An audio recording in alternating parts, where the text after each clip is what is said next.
جنگ احد کی تیاری کا اعلان ہوا، جس دن جنگ احد کے لیے نکلنا تھا اس سے ایک رات پہلے ایک صحابی رسول ہے حضرت حنزلہ، نام آپ نے پہلی بار شاید سنا ہوگا، حضرت حنزلہ، ان کی شادی ہوئی، اسی رات ان کی شادی ہو کے گھر پہنچے۔ تو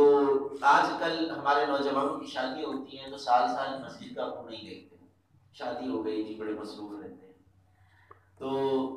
یہ صحابہ کی بھی شادیاں ہوئی، ان کا حال دیکھیے انہوں نے اپنی شادی کی زندگی کو کیسے گزارا۔ تو شادی ہوئی رات کو، صبح جب اٹھے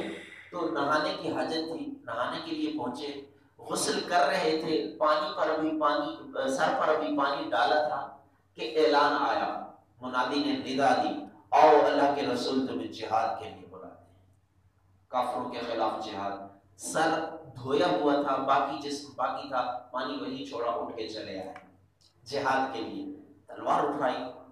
سامان اٹھایا اور چل پڑے، جہاد کیا اور جنگ احد میں شہید ہو گئے۔ جنگ احد میں شہید ہوئے تو میرے نبی صلی اللہ علیہ وسلم نے دیکھا اور صحابہ سے فرمایا، یہ دیکھو میرے غلام کو نہانے کی حاجت تھی، اس کو فرشتے غسل دے رہے، نہانے کی حاجت تھی اسی حال میں آ گیا ہے، اس کو فرشتے غسل دے رہے ہیں۔ اور پوری تاریخ اسلام میں ایک شخص ہے جس کا لقب پڑ گیا غسیل الملائکہ، یہ وہ بندہ ہے جس کو فرشتوں نے غسل دیا، فرشتوں نے غسل دیا ہے ایک بندے کو، وہ غسیل الملائکہ حضرت حنزلہ ہے۔ شادیاں بھی ہوتی ہیں، بیاہ بھی ہوتے ہیں، زخم بھی ہوتے ہیں، ساری زندگی انسانوں جیسے ہم زندگی گزارے ہیں، ہمارے صحابہ کرام نے ایسی ہی زندگی بتائی ہے، وہ کوئی فرشتے نہیں تھے، ہمارے جیسے اسی ماحول کے رہنے والے تھے، مگر ان کا کردار اتنا اعلیٰ تھا، کردار ان کا اتنا اعلیٰ تھا کہ کائنات کی ہر شے ان کی غلام بنی ہوئی تھی۔ اور ہم نے کیا کیا ہے، ہم نے ساری چیزیں فراموش کر کے اپنے ماحول کو ایسا بنا دیا ہے کہ باقی ساری چیزیں پوری ہوتی رہیں، کمائی بھی پوری ہو، اگر کمانے بچہ نہیں جاتا نا تو غصے ہو جاتے ہیں والد والدہ،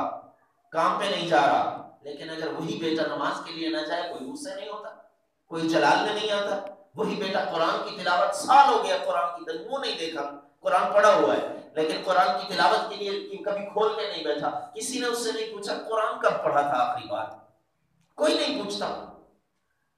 نماز جمعے کے لیے آ جاتا ہے تو آ جاتا ہے، ماں کبھی نہیں کہتی ہے میرے بھائی خدا را خدا را خدا را، اپنے خاندان کی، اپنے جو آپ کے اہل و عیال ہیں۔ اور ایک حدیث پاک میرے نبی صلی اللہ علیہ وسلم کا فرمان سماعت فرما لیجیے، میرے نبی صلی اللہ علیہ وسلم نے ارشاد فرمایا کہ ہر بندہ جو گھر کا سربراہ ہے،